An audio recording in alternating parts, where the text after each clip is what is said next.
ಆತ್ಮೀಯ ವೀಕ್ಷಕರಿಗೆ ನಮಸ್ಕಾರಗಳು. ಎಲ್ಲರಿಗೂ ಇವತ್ತಿನ ಮಾದರಿ ಕೃಷಿಕರಾದ ಶ್ರೀಯುತ ರತ್ನಾಕರ್ ರಾವ್ ಹೊಳೆಹುದ್ದು ಇವರ ಪರಿಚಯವನ್ನ ನಾವು ಮಾಡ್ತಾ ಇದ್ದೇವೆ. ಎಲ್ಲರಿಗೂ ಸ್ವಾಗತ ಸುಸ್ವಾಗತ.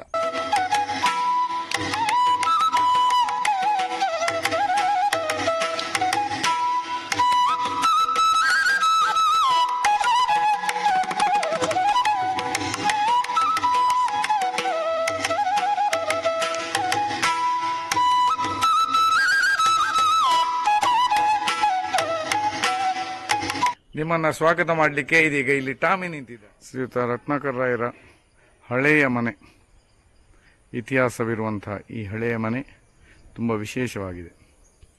ಇದೀಗ ನಾವು ರತ್ನಾಕರ್ ರಾಯರ ಮನೆ ಬಾಗಿಲಿಗೆ ಬಂದಿದ್ದೇವೆ. ಇದೀಗ ಅವರು ನಮ್ಮನ್ನ ಎದುರುಗೊಳ್ಳಿಕ್ಕಿದ್ದಾರೆ. ರಾಯರ ನಮಸ್ಕಾರ. ಓ ರತ್ನಾಕರ್ ರಾಯರು, ಇವರೇ ಮಾದರಿ ಕೃಷಿಕರು, ತುಂಬಾ ವಿಶೇಷ ವ್ಯಕ್ತಿತ್ವವನ್ನು ಹೊಂದಿರುವಂತಹ ರತ್ನಾಕರ್ ರಾಯರು. ಇವರ ಬಗ್ಗೆ ವಿಶೇಷವಾಗಿ ನಾವು ತಿಳ್ಕೊಳ್ಳಿ. ಇದೀಗ ಅವರು ನಮ್ಮನ್ನ ಅವರ ಫಾರ್ಮ್ ಅಲ್ಲಿ ತಿರುಗಾಡಿಸಿ ಅವರ ವಿಶೇಷತೆಯನ್ನ ತಿಳಿಸಿಕೊಳ್ಳಿಕ್ಕಿದ್ದಾರೆ, ಪರಿಚಯ ಮಾಡಿಕೊಳ್ಳಿಕ್ಕಿದ್ದಾರೆ. ರತ್ನಾಕರ್ ರಾಯರೇ, ಇವತ್ತು ನೀವು ನಮ್ಮ ವೀಕ್ಷಕರಿಗೆ ನಿಮ್ಮ ವಿಶೇಷವಾದ ಜೇನು ಕೃಷಿ, ಹೈನುಗಾರಿಕೆ ಮತ್ತೆ ಅಡಿಕೆ ಕೃಷಿ ಇತ್ಯಾದಿ ಎಲ್ಲ ವಿವರಗಳನ್ನ ವೀಕ್ಷಕರಿಗೆ ನೀಡಬೇಕಾಗಿ ಕೇಳಿಕೊಳ್ತಾ ಇದ್ದೇವೆ. ಇಪ್ಪಾಡಿ. ಇದೀಗ ನಿಮ್ಮ ವಾಹನಗಳ ಬಗ್ಗೆ ವಿಶೇಷವಾಗಿ ಒಂದು ಸ್ವಲ್ಪ ತಿಳ್ಕೊಳ್ಬೇಕಂತೆ. ವಿಶೇಷವಾದ ಟ್ರ್ಯಾಕ್ಟರ್. ಹೌದು ಹೌದು, ಇದು ನೋಡುವಾಗ ಗೊತ್ತಾಗ್ತದೆ. 3,500 ರೂಪಾಯಿ ರೇಟ್ ಇತ್ತು. ಓಹೋ, ಇದು ಮೇಡ್ ಇನ್ ಜಪಾನ್. ಹಾ, ಇದರ ವಿಶೇಷತೆಗಳನ್ನು ಹೇಳ್ಬೋದು ಸ್ವಲ್ಪ? ಇಡೀ ದಿವಸ ರನ್ ಮಾಡಿದ್ರೆ ನಮ್ಗೆ ಗಾಡಿ ಸಿಕ್ಕಿಸಿ ನಮ್ಗೆ ಬೇಕಾದ ಡೀಸೆಲ್ ಎಷ್ಟು ಗೊತ್ತಾ ನಮ್ಗೆ? ಗಂಟೆಗೆ ದಿವಸಕ್ಕೆ 4 ಲೀಟರ್. ಯಾವ ಲೆಕ್ಕಕ್ಕೂ ಅಲ್ಲ, ಇಡೀ ದಿವಸ ರನ್ ಮಾಡಿದ್ರೆ. ಉಳ್ಳಿಕ್ಕೆ ಹೋದ್ರೆ ಗಂಟೆಗೆ 1 ಲೀಟರ್ ಬೇಕು. ಉಳ್ಳಿಕ್ಕೆ 1 ಲೀಟರ್ ದೊಡ್ಡ ಸಿಗ್ತದಲ್ಲ ಹಾಗೆ. ಇದು Japan manufacture, Denso Japan Mitsubishi company. ಇದರ ಮೇಂಟೆನೆನ್ಸ್ ಎಲ್ಲ ಹೇಗಿರ್ತದೆ? ಮೇಂಟೆನೆನ್ಸ್ ಏನಿಲ್ಲ, ಮೇಂಟೆನೆನ್ಸ್ ಬಾರಿ ಕಮ್ಮಿ. ಇದರ ಮೇಂಟೆನೆನ್ಸ್ ಅಂತ ಹೇಳಿದ್ರೆ ಒಂದು 40 ಗಂಟೆಗೊಮ್ಮೆ ಆಯಿಲ್ ಚೇಂಜ್ ಮಾಡಬೇಕು. 2.5 ಲೀಟರ್ ಆಯಿಲ್, 30 ನಂಬರ್ ಆಯಿಲ್. ಮತ್ತೆ ಇದೆಲ್ಲ ಮತ್ತೆ ಡೀಸೆಲ್ ಫಿಲ್ಟರ್ ಚೇಂಜ್ ಮಾಡಬೇಕು. ಮತ್ತೆ ಇಲ್ಲಿ ಇದಕ್ಕೆ 6 ಲೀಟರ್ ವೈರ್ ಗೇರ್ ಬಾಕ್ಸ್ಗೆ ಹಾಗೆ ಎಲ್ಲ ಇದೆ. ಇದು ಯಾವಾಗ ಚೇಂಜ್ ಮಾಡಬೇಕಾಗ್ತದೆ? ಈಗ ನಾವು ಗದ್ದೆ ಉಳುಮೆ ಇಲ್ಲ ನಮ್ಮ ಹತ್ರ, ಚೇಂಜ್ ಮಾಡಿದ್ರೆ ಸುಮಾರು ಸಮಯ. ಈಗ ಸೊಪ್ಪು ಸಾಯಿಸಿಗೆ ಮಾತ್ರ 10 ಕ್ವಿಂಟಲ್ ಕೆಪಾಸಿಟಿ ಇದೆ. 10 ಕ್ವಿಂಟಲ್ ಹೊಳೆಹುದ್ದು ಟ್ರಾನ್ಸ್ಪೋರ್ಟ್. ಎಸ್, ಬಾಯ್ ಕೊರಡೆ ಉಣ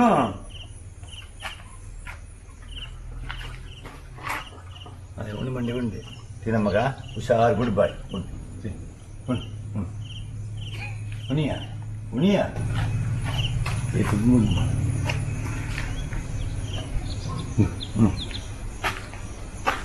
ನಿಮ್ಮಲ್ಲಿ ತುಂಬಾ ಎಲ್ಲ ರೂಮ್ ಎಲ್ಲ ಇದೆ ಅಂತ ಕಂಡ್ರೆ ಅಲ್ಲ ಹೇಳಿ. ಆದ್ರೂ ನಾವು ಈಗ ಬಂದ್ರೆ ಎಮರ್ಜೆನ್ಸಿ ಒಂದು 2 ದಿನ ನಿಲ್ಲುವ ಹಾಗೆ ವ್ಯವಸ್ಥೆ ಉಂಟು ಅಂತ ಕಾಣ್ತದೆ ಇಲ್ಲಿ.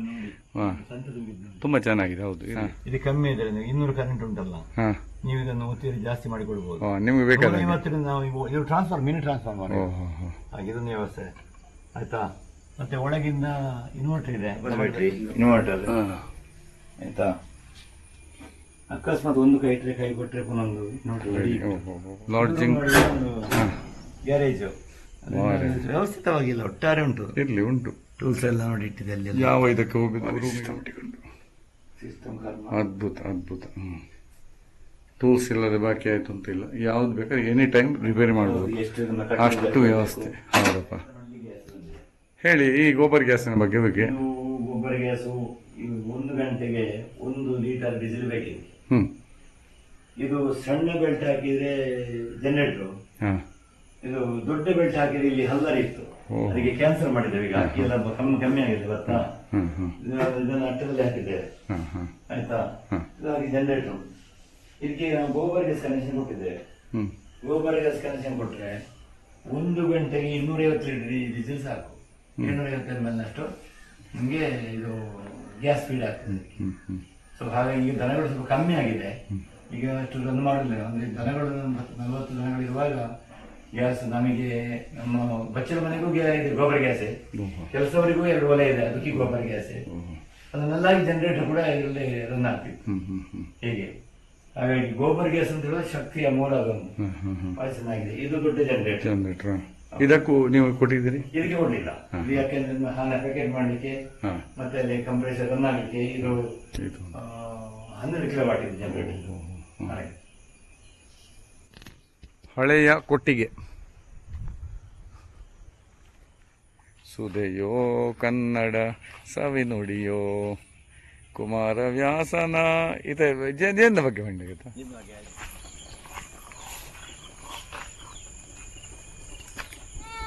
ಮುಟ್ಟಾಡಿ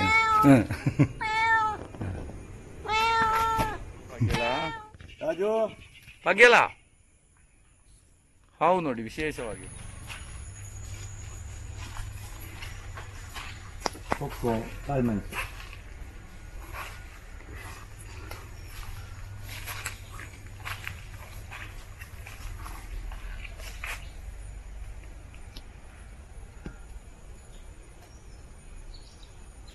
ಇದರ ನಿರ್ವಹಣೆಗೆಲ್ಲ ಕೆಲಸಗಾರರು ಎಲ್ಲ ಹೇಗೆ? 2 ಜನ ಇದ್ದಾರೆ. ಮತ್ತೆ ಬೇಕಾದ್ರೆ ನಾವು ಹೇಳ್ತೇವೆ ಹೊರಗಿನವ್ರನ್ನ ಸದ್ಯಕ್ಕೆ ಹೇಳ್ತೇವೆ. ಒಟ್ಟು ಹೇಗೆ ಮೇಂಟೆನೆನ್ಸ್ ಆಗ್ತದೆ? ಖಂಡಿತ. ಸ್ವಲ್ಪ ಹೇಳಿ. ಅಡಿಕೆ ತೋಟದ ಮಧ್ಯದಲ್ಲಿ ಕಾಳುಮೆಣಸು ಉಂಟು. ಅದೇ ಕೃಷಿ ಅಂತಲ್ಲ. ಮತ್ತೆ ಇದಕ್ಕೆ ಸೊರಗು ರೋಗ ಬರ್ತದೆ ಕೆಲವು ಸತಿ. ಅದೇ ಈ ಸತಿ ಒಂದು ಹೆಚ್ಚು ಕಮ್ಮಿ ಒಂದು ದೊಡ್ಡ ಗೋಣಿಯಲ್ಲಿ 6 ಚೀಲ ಕಾಳುಮೆಣಸು ಆಗಿದೆ. ಸ್ಪೆಷಲ್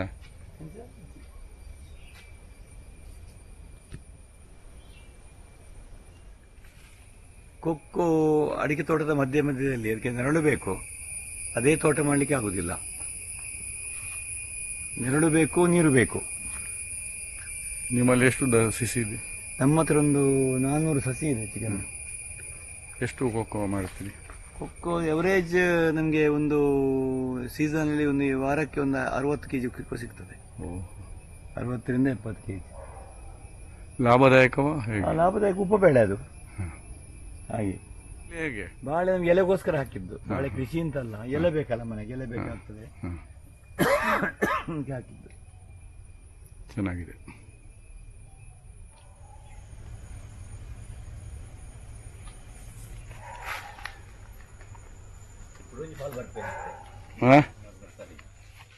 ರಾಯರೇ, ನೀವು ಇತ್ತೀಚೆಗೆ ಒಂದು ಉತ್ತರ ಭಾರತ ಯಾತ್ರೆಯನ್ನು ಕೈಗೊಂಡಿದ್ರಿ. ವಿಶೇಷವಾದ ಪುಣ್ಯತಮವಾದ ಅಯೋಧ್ಯೆ, ಕಾಶಿ ಮತ್ತು ಇದು ಗಯಾ, ಆಮೇಲೆ ವಾರಣಾಸಿ, ಇದೆಲ್ಲ ನೋಡ್ಕೊಂಡು ಬಂದಿರಲ್ಲ. ನಿಮ್ಮ ಕುಟುಂಬದಲ್ಲಿ ಪ್ರಪ್ರಥಮ ಅಂತ ಕೇಳಿದೆವು ನಾವು. ಇದರ ಬಗ್ಗೆ ಸ್ವಲ್ಪ ಹೇಳ್ಬೋದಾ ರಾಯರೇ? ಇಲ್ಲ, ನಾವು ಅಯೋಧ್ಯೆ ನೋಡಬೇಕು ಅಂತ ನಮ್ಮೊಂದು ಎಲ್ಲ ಇತ್ತು. ಮತ್ತೆ 3 ಕ್ಷೇತ್ರಕ್ಕೂ ಹೋಗಿ ಪಿಂಡ ಪ್ರದಾನ ಮಾಡಿ ಬರಬೇಕು ಅಂತಿತ್ತು. ನಮ್ಮ ಕುಟುಂಬದಲ್ಲಿ ಯಾರು ಇಷ್ಟವರೆಗೆ ಹೋಗಿರಲಿಲ್ಲ. ಹಾಗೆ 3 ಕಡೆ ಪಿಂಡ ಪ್ರದಾನ ಮಾಡಿ ನಾವು ಶ್ರಾದ್ದ ಮಾಡಿ ಬಂದರೆ ಮತ್ತೆ ಮನೆಯಲ್ಲಿ ಶ್ರಾದ್ದ ಮಾಡಬೇಕಂತ ಅವಶ್ಯಕತೆ ಇಲ್ಲ ಅಂತ ಹೇಳುವಂಥದ್ದು ಒಂದು ಮಾಹಿತಿ ಕೂಡ ಉಂಟು.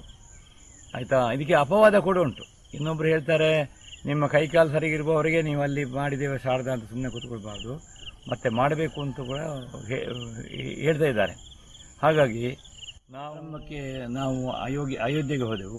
ಅಲ್ಲಿಂದ ನೆಕ್ಸ್ಟ್ ನಾವು ಪ್ರಯಾಗರಾಜಕ್ಕೆ ಹೋದೆವು. ಪ್ರಯಾಗರಾಜದಲ್ಲಿ ತ್ರಿವೇಣಿ ಸಂಗಮದಲ್ಲಿ ಸ್ನಾನ ಮಾಡುವಂಥ ಒಂದು ಹೊಸ ಅನುಭವ. ಯಾಕೆಂತೇಳಿದರೆ, ನಾವು ತ್ರಿವೇಣಿ ಸಂಗಮಕ್ಕೆ ಸ್ನಾನ ಮಾಡಬೇಕಾದ್ರೆ ನಾವು ದೋಣಿಯಲ್ಲಿ ಹೋಗಬೇಕು. ಒಂದು 3/4 ಕಿಲೋಮೀಟರ್ ದೂರ ದೋಣಿಯಲ್ಲಿ ಹೋಗಿ ಅಲ್ಲಿ ನಾವು 2 ತೆಪ್ಪ ಕಟ್ಟಿರ್ತಾರೆ. ಅದರ ಮಧ್ಯಕ್ಕೆ ನಮಗೊಂದು ಇಳಿಲಿಕ್ಕೆ ಒಂದು ವ್ಯವಸ್ಥೆ ಉಂಟು. ಅಲ್ಲಿ ಇಳಿದು ನಾವು 3 ಸತಿ ನಾವು ಮುಳುಗಿ ಏಳಬೇಕು ಆ ಒಂದು ತ್ರಿವೇಣಿ ಸಂಗಮದಲ್ಲಿ. ಆಮೇಲೆ ತರ್ಪಣ ಕೊಡಬೇಕು. ತರ್ಪಣ ಕೊಟ್ಟಾದ ಮೇಲೆ ವಾಪಸ್ ನಾವು ಬಂದು ಅಲ್ಲಿ ನದಿಯ ತಟದಲ್ಲಿ ಪಿಂಡ ಪ್ರದಾನವನ್ನು ಮಾಡಿದೆವು. ಪಿಂಡ ಪ್ರದಾನ ಮಾಡಿ ಆಮೇಲೆ ವೇಣಿದಾನ ಕೂಡ ಮಾಡಿದೆವು. ವೇಣಿದಾನ ಅಂತೇಳಿ ಪಿಂಡ ಪ್ರದಾನ ಆದ ಮೇಲೆ ವೇಣಿದಾನ ಆಯಿತು ಶುರುವಿಗೆ, ಆಮೇಲೆ ಪಿಂಡ ಪ್ರದಾನ ಆಯಿತು. ಆ ಪಿಂಡ ಪ್ರದಾನ ಆದ ಮೇಲೆ ನಾವು ಅಲ್ಲಿಂದ ಕಾಶಿಗೆ ಬಂದೆವು. ಕಾಶಿಯಲ್ಲಿ ಮತ್ತೆ ನಮ್ಮ ಸಂಪ್ರದಾಯದಂತೆ ಗೋಕರ್ಣದ ಭಟ್ರು ಸಿಕ್ಕಿದ್ರು. ಅವರು ನಮ್ಮ ಸಂಪ್ರದಾಯ ಚೆನ್ನಾಗಿ ನಮಗೆ ಪಿಂಡ ಪ್ರದಾನ ಕಾರ್ಯಕ್ರಮ ನೆರವೇರಿಸಿಕೊಟ್ರು. ಅಲ್ಲಿ ಕೂಡ ನಾವು ಪಿಂಡ ಪ್ರದಾನ ಮಾಡಿ ಗಂಗೆಯಲ್ಲಿ ಪಿಂಡವನ್ನು ಬಿಟ್ಟು ಕೃತಾರ್ಥರಾದೆವು. ಆ ನಂತರ ಕೊನೆಯ 3ನೇ ಶ್ರಾದ್ದ ಗಯಾದಲ್ಲಿ ಶ್ರಾದ್ದ ಅದು 108 ಪಿಂಡ, 36 ಪಿಂಡ ಅಂತೇಳಿ 36 ಪಿಂಡಗಳನ್ನು ಶುರುವಿಗೆ ನಾವು ಅಲ್ಲಿಯ ನದಿಗೆ ಬಿಡುವಂಥದ್ದು. ಆಮೇಲೆ ಎರಡನೇ ಪಿಂಡವನ್ನು 36 ಪಿಂಡವನ್ನು ನಮ್ಮ ಶಾರದಾದ ಮೇಲೆ ಗಯಾನಿಗೆ ಕೊಡುವಂಥದ್ದು, ವಿಷ್ಣು ಪಾದದಲ್ಲಿ ಕೊಡುವಂಥದ್ದು. ಮೂರನೇದನ್ನು ನಾವು ಆಲದ ಮರದ ಬುಡದಲ್ಲಿ ಇಡುವಂಥದ್ದು. ಹೀಗೆ 106 ಪಿಂಡಗಳನ್ನು ಮಾಡಿ 36 ಪಿಂಡಗಳನ್ನು ಬೇರೆ ಸಪ್ರೇಟ್ ಮಾಡಿ ನಾವು ಅದನ್ನು ಇಟ್ಟು ಬರುವಂಥದ್ದು. ಹೀಗೆ ಅಲ್ಲಿ ನಮಗೆ ಉಡುಪಿಯ ನಮ್ಮ ಬ್ರಾಹ್ಮಣ ಸಮಾಜದವರು ತುಳು ಮಾತಾಡೋರು ಸಿಕ್ಕಿದ್ರು. ಅವರ ಮುಖಾಂತರ ಶ್ರಾದ್ದ ಮಾಡಿದರು, ಭಾಳ ಚೆನ್ನಾಗಿ ಮಾಡಿದರು. ಅಲ್ಲಿ ನಮಗೆ ಪಿಂಡ ಮಾಡಲಿಕ್ಕೆ ಬಾಕಿ ಅಡಿಯಲ್ಲಿ ಹಿಟ್ಟಾದರೆ ಇಲ್ಲಿ ಅನ್ನದಲ್ಲಿ ನಾವು ಪಿಂಡ ಮಾಡಿದ್ದು. ಅದು ಬಹಳ ವಿಶೇಷ, ಭಾಳ ಚೆನ್ನಾಗಾಯಿತು ಕಾರ್ಯಕ್ರಮ. ಕೃತಾರ್ಥರಾದೆವು ನಾವು. ಹಾಗೆ 3 ಕಡೆ ಕೂಡ ಶ್ರಾದ್ದ ಮಾಡಿ ಬಂದಿದ್ದೇವೆ, ಧನ್ಯರಾಗಿದ್ದೇವೆ ನಾವು. ವಿಶಾಲವಾದ ತುಂಬ ಹಳೆಯದಾದ ಗೋಶಾಲೆ, ಹೊಳೆ ಒದ್ದು ಗೋಶಾಲೆ, ತುಂಬ ವಿಶೇಷವಾದ ಇವರು ತನ್ನದೇ ಆದ ಮಾದರಿಯಲ್ಲಿ ಮಾಡಿ ಡೈರಿ ಉದ್ಯಮವನ್ನು ಮಾಡಿರುತ್ತಾರೆ. ಹಾಲನ್ನು ಪ್ಯಾಕೆಟ್ ಮಾಡಿ ಎಲ್ಲರಿಗೂ ಮಾರಾಟ ಮಾಡಿದ್ದಾರೆ. ತುಂಬ ವಿಶೇಷವಾದದ್ದು. ಇದರ ಬಗ್ಗೆ ಹೆಚ್ಚಿನ ವಿವರಗಳನ್ನು ಅವರಿಂದ ತಿಳ್ಕೊಳ್ತಾರೆ. ರಾಯರೇ, ಇದೀಗ ನೀವು ಹೊಳೆ ಹೊದ್ದು ಗೋಶಾಲೆ ಅಂದರೆ ದೊಡ್ಡ ಶಬ್ದ ಇದು. ಇದು ದೇವರ ಕೆಲಸವು, ದೇವರ ಒಂದು ಪೂಜೆಯೂ ಹೌದು. ಇದರ ಬಗ್ಗೆ ಬಹಳ ಹಿಂದಿನಿಂದ ಹೇಗೆ ಪ್ರೇರಣೆ ಆಯಿತು ಮತ್ತು ಹೇಗೆ ಮಾಡಿದ್ರಿ, ಇದರ ಬಗ್ಗೆ ಸ್ವಲ್ಪ ವಿವರಣೆಯನ್ನು ನಮಗಾಗಿ ನೀಡಬೇಕಂತ ತಮ್ಮಲ್ಲಿ ಕೇಳಿಕೊಳ್ತೀನಿ. ಮೂಲತಃ ನಾವು ಕೃಷಿಕರು. ನಮ್ಮ ಹತ್ರ ಒಂದು 12 ಮುಡಿ ಗದ್ದೆ ಇತ್ತು, ಸಾಗುವಳಿ ಮಾಡುವಂಥದ್ದು. 6 ಜೊತೆ ಉಳುವ ಎತ್ತುಗಳಿತ್ತು. ಆಯಿತಾ, ಆವಾಗ ನಾವು ಇಲ್ಲಿಂದ 1 ಕಿಲೋಮೀಟರ್ ದೂರ ನಮಗೆ ಭೂಮಿ. ಅಲ್ಲಿಗೆ ಹೋಗಿ ಬೆಳಿಗ್ಗೆ ನಾವು ಕೋಣಗಳನ್ನು ಎತ್ತುಗಳನ್ನು ಕಟ್ಟಿ ಅಲ್ಲಿ ಉಳುಮೆಗೆ ರೆಡಿ ಮಾಡಿ, ನಾವು ಹೊಳೆ ಬದಿಯಲ್ಲಿ ಗದ್ದೆ ಇದ್ದದ್ರಿಂದ ನಮಗೆ ನೀರಿಗೆ ತೊಂದರೆ ಇರಲಿಲ್ಲ. 3 ಬೆಳೆ ಮಾಡ್ತಿದ್ವು. ಪ್ರತಿ 3 ತಿಂಗಳಿಗೊಮ್ಮೆ ಕುಯ್ಯೋದು, ಮತ್ತೆ ಇದು ಕಟಾವಾಗೋದು, ಮತ್ತೊಮ್ಮೆ ಕೃಷಿ ಮಾಡೋದು. ಹೀಗೆ ವರ್ಷ ಪೂರ್ತಿ ಸಾಗುವಳಿ ನಮ್ಮದು ಆಗಿತ್ತು. ನಂತರದಲ್ಲಿ ಏನಾಯಿತು ಅಂತ ಹೇಳಿದರೆ, ನಮಗೆ ಈ 6 ಜೊತೆ ಇದು ಎತ್ತುಗಳನ್ನು ಸಾಕುವ ಬದಲು ಒಂದು ಟಿಲ್ಲರ್ ತಗೊಂಡ್ರೆ ಹೇಗೆ ಅಂತ ಹೇಳುವಂಥದ್ದು ಯಾಂತ್ರಿಕತವಾಯಿತು. ಹಾಗಾಗಿ ಟಿಲ್ಲರ್ ತಗೊಳ್ಳುವಾಗ ಏನಾಯಿತು, ಟಿಲ್ಲರ್ ತಗೊಂಡ ಮೇಲೆ ಎತ್ತುಗಳ ಅಗತ್ಯ ಇರಲಿಲ್ಲ, ಮಾರಾಟ ಆಯಿತು. ಎತ್ತುಗಳು ಮಾರಾಟ ಆದ ಮೇಲೆ ಒಂದು ಸಮಸ್ಯೆ ಶುರು ಆಯಿತು ನಮಗೆ. ಟಿಲ್ಲರ್ಗೆ ಡೀಸೆಲ್ ಹಾಕಿದರೆ ಅದು ಗೊಬ್ಬರ ಕೊಡುವುದಿಲ್ಲ, ಸುಟ್ಟು ಹೋಗ್ತದೆ. ಎತ್ತುಗಳಿಗೆ ನಾವು ತಿನ್ಲಿಕ್ಕೆ ಹಾಕಿದರೆ ಗೊಬ್ಬರ ಆಗ್ತಿತ್ತು. ಆದರೆ ಗೊಬ್ಬರಕ್ಕಾಗಿ ನಾವು ಜಾನುವಾರು ಸಾಕಬೇಕಾಗಿತ್ತು. ಆವಾಗ ನಮಗೆ ಕಂಡದ್ದೇ ಹೈಬ್ರಿಡ್ ದನಗಳು. ಆಗಾಗಲೇ ಬಂದಿದೆ, ಜರ್ಸಿ ಹಾಸ್ಟಿನ ದನಗಳು ಬಂದಿತ್ತು. ಆಗ ನಾವು ಒಂದು ದನದಿಂದ ಶುರು ಮಾಡಿದ್ದೇವೆ ನಾವು ಗೊಬ್ಬರಕ್ಕೋಸ್ಕರ.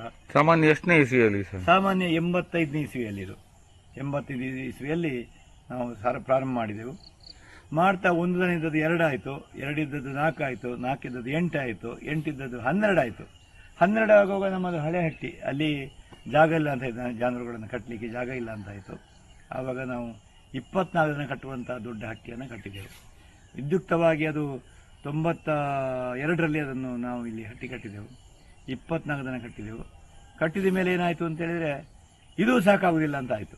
ಇನ್ನೂ ಎಕ್ಸ್ಟೆನ್ಷನ್ ಮಾಡಿ ಆಚೆನ ಮತ್ತು ಈಚಿನ 12 ದನ ಕಟ್ಟುವಂಥ ವ್ಯವಸ್ಥೆ ಆಯಿತು. 48 ದನಗಳು ಕಟ್ಟುವಂಥದ್ದು ಒಂದು ಪ್ರೊವಿಷನ್ ನಮ್ಮ ಹತ್ರ ಇದೆ. ಇಷ್ಟಾಗುವಾಗ ದನ ಜಾಸ್ತಿ ಆಯಿತು, ಜನ ಕಮ್ಮಿ ಆಯಿತು. ಏನು ಮಾಡುವ ಅಂತ ಹೇಳುವಾಗ ನಾವು ಇನ್ನು ಕೈಯಿಂದ ಕರೀಲಿಕ್ಕೆ ಆಗುವುದಂತ ಮಿಲ್ಕಿಂಗ್ ಮಿಷಿನ್, ಹಾಲು ಕರೆಯುವ ಯಂತ್ರವನ್ನು ಹಾಕಿದೆವು. ಹಾಲು ಕರೆಯುವ ಯಂತ್ರವನ್ನು ಹಾಕಿದ ಮೇಲೆ ಇನ್ನು ನಮಗೆ ಮಾರ್ಕೆಟ್ ಆಗಬೇಕು ಏನು ಅಂತೇಳಿ ನಾವು ಮಾರ್ಕೆಟ್ಗೆ ಶುರು ಮಾಡಿದೆವು. ಮಾರ್ಕೆಟ್ ಶುರು ಮಾಡುವಾಗ ನಾವು ಮೊದಲು ಸೈಕಲಲ್ಲಿ ಕೊಂಡು ಹೋಗ್ತಿತ್ತು ಹಾಲನ್ನು. ಆಮೇಲೆ ನಾವೇನು ಮಾಡಿದೆವು ಅಂತೇಳಿದರೆ, ಕ್ಯಾನಲ್ಲಿ ತುಂಬಿಸಿ ಕೈಯಲ್ಲಿ ಕೊಡೋದಿತ್ತು. ಆಮೇಲೆ ಕೈಯಲ್ಲಿ ಪ್ಯಾಕೆಟ್ ಮಾಡುವ ಸಿಸ್ಟಮಿಗೆ ಬಂದೆವು. ಕೈಯಲ್ಲಿ ಪ್ಯಾಕೆಟ್ ಮಾಡೋದಿಲ್ಲ ಇಲ್ಲ ಅಂತಾಯಿತು. ಆಮೇಲೆ ಆಟೋಮೆಟಿಕ್ ಪ್ಯಾಕಿಂಗ್ ಮಿಷಿನ್ ಹಾಕಿದೆವು. ಹಾಕಿದ ಮೇಲೆ ಹಾಲನ್ನು ಎಲ್ಲ ಕಡೆಗೆ ನಾರಾವಿ, ಕಾರ್ಕಳ, ಮೂಡುಬಿದ್ರಿಗೆ ನಾವು ಡಿಸ್ಟ್ರಿಬ್ಯೂಷನ್ ಮಾಡಿದೆವು. ಆ ಸಮಯದಲ್ಲಿ KMF ಇರಲಿಲ್ಲ. KMF ಮೊದಲು ನಾನು ಶುರು ಮಾಡಿದ್ದೇನೆ. KMF ನಾನೊಮ್ಮೆ ಇಲ್ಲಿ ಮೆಂಬರ್ ಕೂಡ ಹೌದು, ಒಮ್ಮೆ ಡೈರೆಕ್ಟರ್ ಕೂಡ ಆಗಿದ್ದೆ ನಾನು. ಆಮೇಲೆ ಏನಾಯಿತು ಅಂತ ಹೇಳಿದ್ರೆ, KMFಗೂ ನಮಗೂ ಸ್ಪರ್ಧೆ ಆಯಿತು. KMFಗಿಂತ 2 ರೂಪಾಯಿ ಜಾಸ್ತಿಯಲ್ಲಿ ಹಾಲು ನಾನು ತಗೊಳ್ತಿದ್ದೆ. ನಾನು ಪ್ರಾರಂಭಕ್ಕೆ 1 ಲೀಟರ್ ಹಾಲಿಗೆ 2 ರೂಪಾಯಿ 80 ಪೈಸೆಯಲ್ಲಿ ಹಾಲು ಮಾರಿದವ ನಾನು. ಹಾಗೆ ಮಾರಿ 10 ರೂಪಾಯಿ ಆಗುವಾಗ ನಮ್ಮನ್ನೆಲ್ಲ ಬಂದು ನಮ್ಮನ್ನು ನೋಡಲಿಕ್ಕೆ ಬಂದವರು ಹೇಳಿದರು, ನಾವು ಸಹ ದನ ಸಾಕ್ತೇವೆ, ಹೇಗೆ ಸಾಕಬೇಕು ಏನು ಅಂತೇಳಿ. ಹಾಗೆ ಒಂದು ಮಾಹಿತಿ ಕೇಂದ್ರ ಇದಾಯಿತು. ಪ್ರತಿಯೊಬ್ಬರಿಗೂ ಕೂಡ ದನ ಹೇಗೆ ಸಾಕಬೇಕು ಅಂತ ಗೊತ್ತಿಲ್ಲ, ಹಾಲು ಯಾರಿಗೆ ಕೊಡಬೇಕು ಅಂತ ಗೊತ್ತಿಲ್ಲ. ಇಂತಹ ಸಮಯದಲ್ಲಿ ದನಕ್ಕೆ ಯಾವುದು ಹಿಂಡಿ ಕೊಡಬೇಕು ಅಂತ ಗೊತ್ತಿಲ್ಲ. ಇಂತಹ ಸಮಯದಲ್ಲಿ ದನಕ್ಕೆ ಹಿಂಡಿ ಯಾವುದು ಹಾಕಬೇಕು, ಹಾಲು ಕರೆಯುವುದು ಹೇಗೆ, ಹಾಲು ಯಾರಿಗೆ ಮಾರಾಟ ಮಾಡಬೇಕೆಂಬ ಉದ್ದೇಶದಿಂದ ನಾವೇ ಒಂದು ಹಾಲಿನ ಕೇಂದ್ರವನ್ನು 96ನೇ ಇಸವಿಯಲ್ಲಿ ಶುರು ಮಾಡಿದ್ವಿ. ಸಂಶೋಧನೆ ಮಾಡಿದ್ರೆ ಈ ಕೃಷಿಯಲ್ಲಿ ನೀವು ಆರಂಭದಲ್ಲಿ ಇದು ಮಾದರಿಯಾಗಿ ನೀವು ಮುಂದುವರೆದಿದ್ರಿ. ತುಂಬಾ ಧನ್ಯವಾದ. 96ನೇ ಇಸವಿಯಲ್ಲಿ ನಾವು ನಮ್ಮ ಹಾಲಿನ ಹೊಳೆ ಹೊದ್ದು ಮಿಲ್ಕ್ ಸೆಂಟರ್ ಅಂತ ಹೇಳಿ ನಾವು ಪೇಟೆಯಲ್ಲಿ ಶುರು ಮಾಡಿದ್ವಿ. ಅಲ್ಲಿ ಸುಮಾರು ಒಂದು 40 ಜನ ನಮಗೆ ಹಾಲು ಕೊಡ್ತಾ ಇದ್ದರು. ಅವರನ್ನು ಒಳ್ಳೆ ಹಾಲನ್ನು ನಾವು ಒಳ್ಳೆ ರೇಟಿಗೆ ಖರೀದಿ ಮಾಡ್ತಿದ್ದೆವು ಮತ್ತು ಅದನ್ನು ಮಾರಾಟ ಮಾಡ್ತಿದ್ದೆವು. ಹಾಲು ಮಾಡುವವನಿಗೆ ಏನಪ್ಪ ಅಂದರೆ, ದನ ಇದ್ದವನಿಗೆ ದನಕ್ಕೆ ಸರಿಯಾದ ಹಿಂಡಿ, ಆಮೇಲೆ ಹಾಲಿಗೆ ಸರಿಯಾದ ಮಾರುಕಟ್ಟೆ ಇದು ಇದ್ದರೆ ಜಮೀನಿದ್ದವ ದನ ಸಾಕಬಹುದು, ಜಮೀನಿಲ್ಲದವ ಈ ಸವಾಸಕ್ಕೆ ಕೈ ಹಾಕಬಾರ್ದು. ಯಾಕೆ ಅಂತ ಹೇಳಿದ್ರೆ ಹಾಲಿನಲ್ಲೇ ದನಗಳ ಖರ್ಚು ಹೋಗ್ತದೆ ವಿನಃ ಹಾಲಿನಲ್ಲಿ ದೊಡ್ಡ ಪ್ರಯೋಜನ ಆಗುವುದಿಲ್ಲ. ಯಾಕಂತ ಹೇಳಿದ್ರೆ ನಾವು ಹಿಂಡಿ ಹಾಕಿ ಹಾಲು ತೆಗಿಬಹುದು, ಘಟದ ಮೇಲೆ ಹಾಗೆ ಕಸದಿಂದ ರಸ ತೆಗಿಬಹುರಲ್ಲ. ನಾವು ರಸ ಹಾಕಿಯೇ ರಸ ತೆಗಿಬೇಕು. ಹಾಗಾಗಿ ಬೈ ಪ್ರಾಡಕ್ಟ್ಗಳು ಅಂದರೆ ಹಟ್ಟಿಯಿಂದ ಹೋದಂಥ ಸಮೂಲಗಳು ಕೂಡ ನಮಗೆ ಪ್ರಯೋಜನಕ್ಕೆ ಬರಬೇಕು. ಯಾಕೆ ನಮ್ಮಲ್ಲಿ ಕೃಷಿ ಭೂಮಿ ಬೇಕು. ನಮ್ಮ ಕೃಷಿ ಭೂಮಿಗೆ ನಾವು ಅದನ್ನು ಗಂಜಳ ಅದರ ಸೆಗಣಿ ಎಲ್ಲ ಕೊಟ್ಟಾಗ ನಮಗೆ ಡೈಲಿ ಪ್ರಾಫಿಟ್ ಆಗ್ತದೆ. ಇನ್ನೊಂದು ಏನಪ್ಪ ಅಂದರೆ ನಮ್ಮ ಹತ್ರ 2 ಗೋಬರ್ ಗ್ಯಾಸ್ ಉಂಟು. ಗೋಬರ್ ಗ್ಯಾಸ್ ಮಾಡುವಾಗ ಅದರಲ್ಲಿ ಏನಾಗ್ತದೆ ಅಂತ ಹೇಳಿದರೆ ನಮಗೆ ಅಡಿಗೆ ಫ್ರೀ ಆಗ್ತದೆ ಮನೆಯದ್ದು, ಮಾತ್ರ ಅಲ್ಲ ಕೃಷಿಗೆ ಯೋಗ್ಯವಾದ ಗೊಬ್ಬರ ಹೊರಗೆ ಬರ್ತದೆ.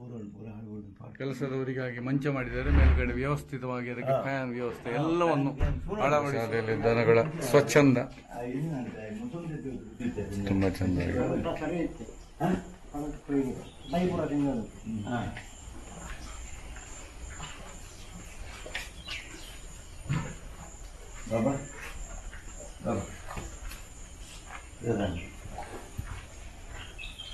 ಜ್ವರ ಇದ್ದಿಲ್ಲ ಇಲ್ಲ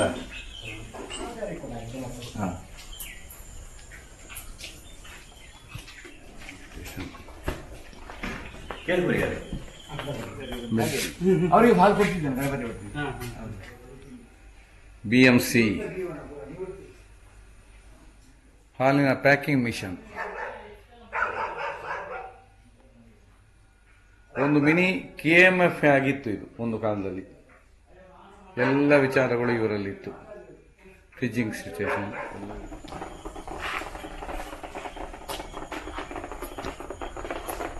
ದನ ಸಾಕುವವನಿಗೆ ಗೋಬರ್ ಗ್ಯಾಸ್ ಬೇಕು. ಗೋಬರ್ ಗ್ಯಾಸ್ ಮಾಡಿದಾಗ ಮನೆಗೆ ಬೇಕಾದಂಥ ಎಲ್ಲ ಉರುವಲುಗಳು ಇದರಿಂದ ಸಿಗ್ತವೆ. ಮಾತ್ರ ಅಲ್ಲ, ಗೋಬರ್ ಗ್ಯಾಸಿಂದ ಹೊರಗೆ ಹೋದಂಥ ಔಟ್ಲೆಟ್ ಏನಿದೆ ಅದು ಕೃಷಿಗೆ ಇನ್ನೂ ಯೋಗ್ಯವಾಗಿರ್ತದೆ. ನೀವು ಡೈರೆಕ್ಟ್ ಕೃಷಿಗೆ ಅದನ್ನು ಲಿಕ್ವಿಡ್ ಮಾಡಿ ಅದನ್ನು ಕೊಡ್ಬೋದು. ಗೋಬರ್ ಗ್ಯಾಸ್ ಅಡಿಗೆಗೆ ಬರ್ತದೆ, ಗೋಬರ್ ಜ್ಯೂಸು ಕೃಷಿಗೆ ಹೋಗ್ತದೆ. ಹಾಗಾಗಿ ಗ್ಯಾಸ್ ಮತ್ತು ಜ್ಯೂಸ್ ಒಂದು ಸಮಾಗಮ ಆಗ್ತದೆ ಇಲ್ಲಿ. ಹಾಗಾಗಿ ನಾವು ಗೋಬರ್ ಗ್ಯಾಸ್ ಮಾಡಿದಾಗ ಅಡಿಗೆ ಫ್ರೀ ಆಯಿತು. ಸರಿ ಹೋದದ್ದು ಲಿಕ್ವಿಡ್ ಮಾಡಿ ಕೊಟ್ಟಾಗ ತೋಟಕ್ಕೆ ಡೈರೆಕ್ಟ್ ಕೊಡ್ಬೋದು.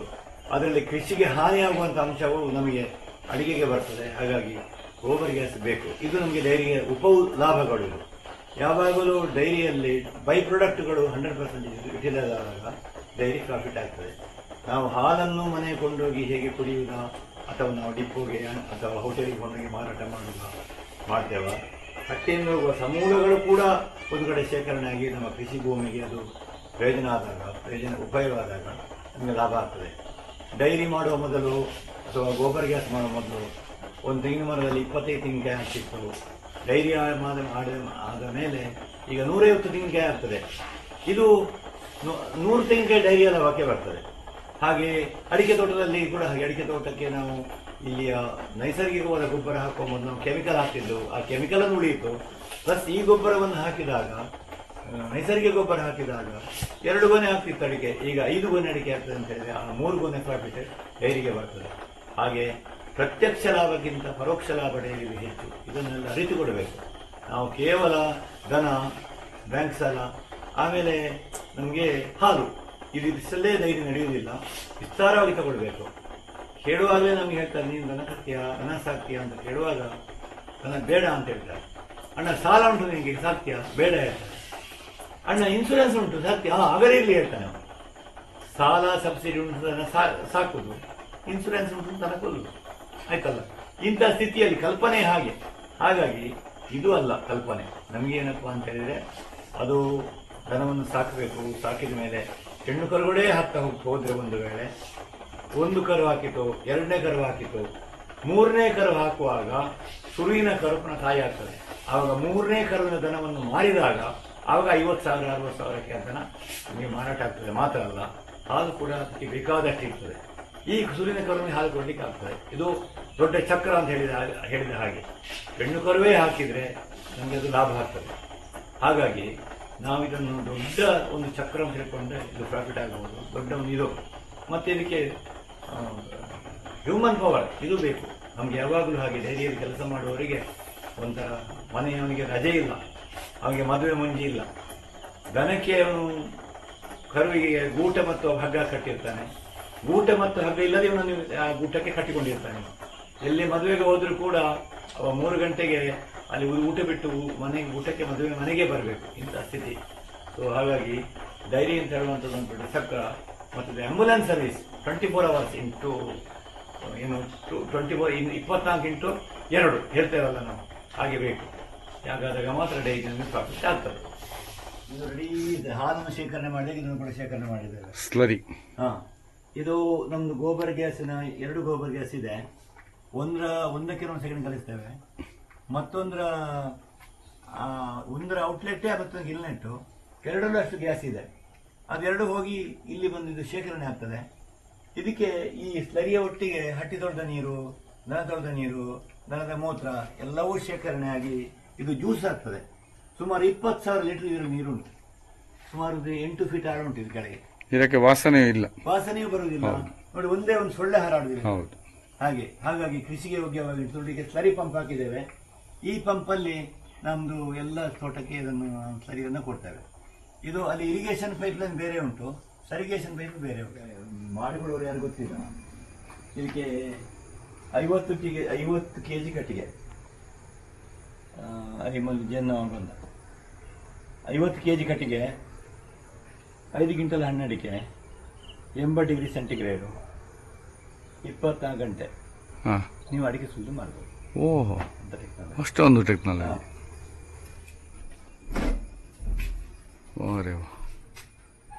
ನೀವು ಗೋಡ್ರೇಜ್ ಇಟ್ಟಾಗ ಯಾರು ಬರ್ಲಿಕ್ಕಿಲ್ಲ. ಓಹೋ, ಡ್ರೈಯರ್ ಈ ಟ್ರೇಯಲ್ಲಿ ಹಾಕಿಡುದು. ಅದಕ್ಕೆ ಮಾತ್ರ ಅಲ್ಲ, 900 ಕೊಬ್ಬರಿ ಹಿಡಿತದೆ. 900 ಕೊಬ್ಬರಿ 4 ಗಂಟೆಯಲ್ಲಿ ಒಣಗಿ. ಇದು ಮಾಡ್ಲಿಕ್ಕೆ ಸ್ಪೆಷಲಿಸ್ಟ್ ಏನಾದ್ರು ತೀರ್ಥಹಳ್ಳಿಯವರು ಈಗ ಇಲ್ಲ ಮಾಡುವವರು, ರಿಪೇರಿ ಮಾಡಿಸ್ಲಿಕ್ಕೂ ನಾವೇ ಮಾಡಿಸಿದೀಗ. ನಿಮ್ದು ಇದಾಗಿದೆ ಎಲ್ಲ ಅಲ್ಲೆಲ್ಲ ರಷ್ಟು ಬಂದು ಹೋಗಿದೆ.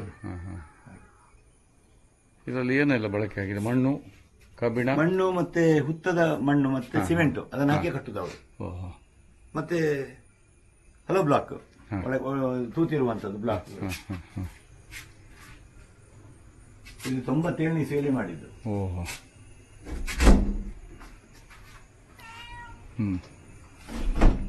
ಹಾಗೆ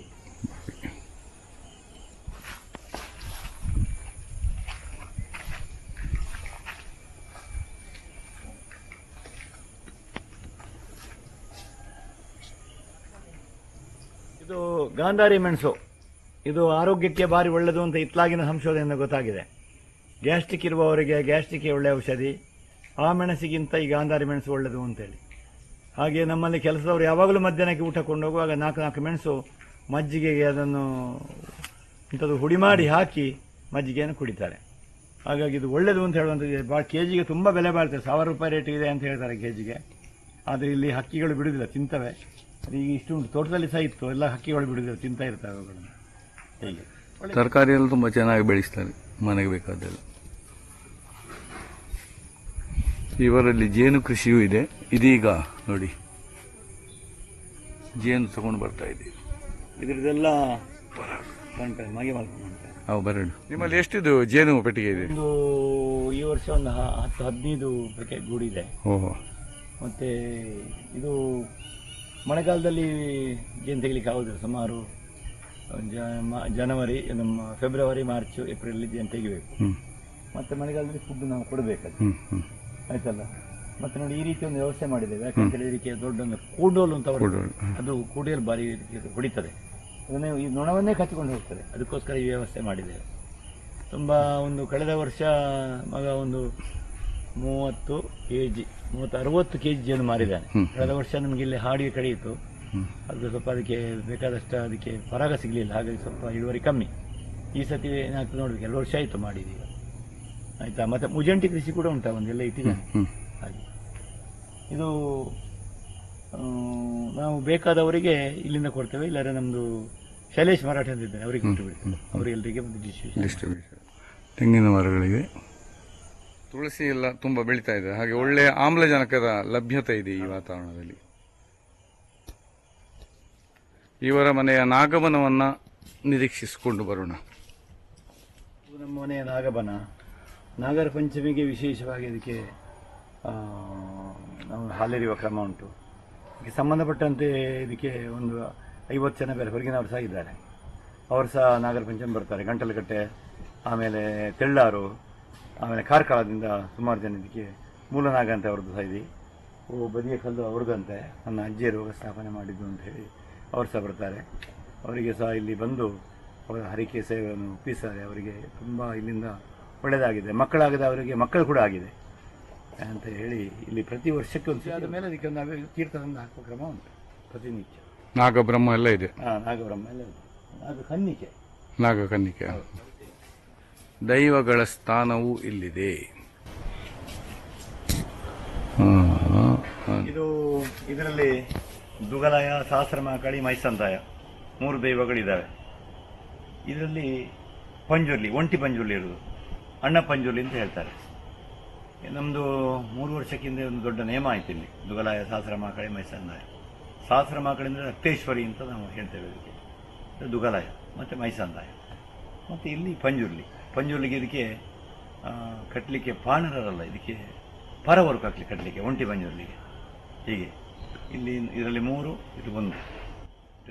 ಒಟ್ಟಿಗೆ ನಿಮ್ಮ ಇದರಲ್ಲಿ ಎಷ್ಟು ದೈವಗಳಿವೆ? ದೈವಗಳು ನಮ್ಮ ಹತ್ರ ಮನೆಯೊಳಗೆ ಒಂದು 7-8 ದೈವಗಳಿದ್ದಾವೆ.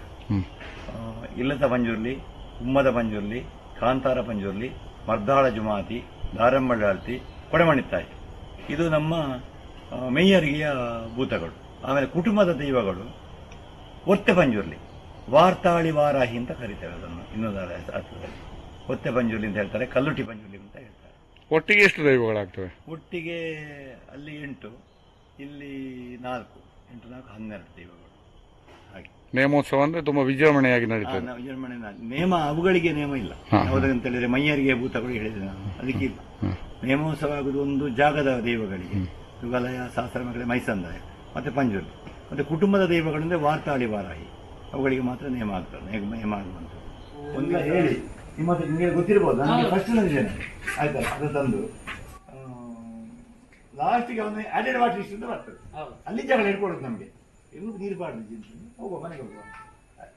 ಮತ್ತೆ ಜಗಳ ಮಾಡಿ ನಿಷ್ಠುರ ಮಾಡಿಕೊಳ್ಳಲಿಕ್ಕೆ ಹಾಲ್ನಷ್ಟು ಒಳ್ಳೆ ವೇದಿಕೆ ಮತ್ತೆ ಯಾವುದೂ ಇಲ್ಲ. ಫಸ್ಟ್ ಕ್ಲಾಸ್ ಜಗಳ. ಅದು ಬಾರಿ ಸೊಸೈಟಿಯಲ್ಲಿ ಕೂಡ ಹಾಗೆ, ಅವ್ನು ನಿಷ್ಠುರವೇ, ಕಾರ್ಯದ ನಿಷ್ಠುರವೇ. ಬಟ್ ಆ ಎಣ್ಣ ಬಾವೆ ಏನಾಯ ಬಾವೆ ಒಟ್ಟಿಗೆ ಹೋಗ್ಬನೆ ಕೂಡ ಏನಾಯ ಒಟ್ಟಿಗೆ ಹೋಗ್ಬನು. ಎಂಕ್ ಬಂದು ಬೇರೆ ಕೊಡ ನೀರು ಬಾರ್ದೇ ಕೊಡ್ಬಿಜೆ ಬಾವೆ ಅಲ್ಲ, ನೀರು ಬಾರ್ದೇ ಕೊಡ್ಬೋದು ಅಂತೇಳಿ ನಮ್ಮ ಮುನ್ರಾಜ್ ಬಂದಲ್ರ ಮಾತು ಹೀಗೆ. ಅದೊಂದು ಕತೆ ಉಂಟಲ್ಲ, ಏನು ಟಾಂಕಿಯಲ್ಲಿ ಎಲ್ಲರೂ ಸ್ವಲ್ಪ ಹಾಲು ಹಾಕ್ಬೇಕು ಅಂತ ಹೇಳಿದಂತೆ. ಅದಕ್ಕೆ ಎಲ್ಲರೂ ನಾನೊಬ್ಬ ನೀರ್ ಹಾಕಿದ್ರೆ ತೊಂದ್ರೆ ಇಲ್ಲ, ನಾನು ಬೇರೆಯವರೆಲ್ಲ ಹಾಲು ಹಾಕ್ತಾರಲ್ಲ ಅಂತ ಹೇಳಿ, ಅದಕ್ಕೆ ನಾನು ನೀರ್ ಹಾಕಿದೆ, ನೀವು ಸಹ ಹಾಕಿ ಎಣಿಸ್ತೀರಿ. ಹಾಗೆ ಮರ ನಾನು ನೋಡುವಾಗ ಅದ್ರಲ್ಲಿ ಬರೀ ನೀರು ಮಾತ್ರ, ಹಾಲಿಲ್ಲ ಅಂತ. ನೀರೊಂದು ಹಾಕಬಾರ್ದು, ಡಿಗ್ರಿ ಕಮ್ಮಿ, ಫ್ಯಾಟ್ ಕಮ್ಮಿ, KMF ರಿಜೆಕ್ಟ್ ಆಗ್ತದೆ ಹಾಲು. ನಾನು ತೆಗಿತೇನೆ ಅದು. ಯಾಕೆ ಗೊತ್ತುಂಟ, ನಾನು ಹೇಳುದು ನೀವು ಲೀಟ್ರ್ ಕೊಡಿ ನನಗೆ ಹಾಲು ಹಾಕಿ, ನಾನು ಕಣ್ಣು ಮುಚ್ಚಿ ಕೊಡ್ತೇನೆ. ಹಾಲಿನ ಶಬ್ದದಲ್ಲಿ ಹೇಳ್ತೇನೆ ನಾನು ಹಾಲು ಹೇಗೆ ಉಂಟು ಅಂತ ಹೇಳ್ತೇನೆ. ಹಾಲಿನ ಶಬ್ದವೇ ಗೊತ್ತಾಗ ಬೇರೆಂಚ ಅಂತ. ಡಿಗ್ರಿ ಬೇಡ, ಕೆಲವು ದನಗಳು ಕುಡುದಿಲ್ಲ, ಡಿಗ್ರಿ ಇಲ್ಲ, ಫ್ಯಾಟ್ ಇಲ್ಲ, ಅದಕ್ಕೆಲ್ಲ ನಾವು ಅದು ಹಾಲು ಒರಿಜಿನಲ್ ಟೇಸ್ಟ್ ಬೇಕು.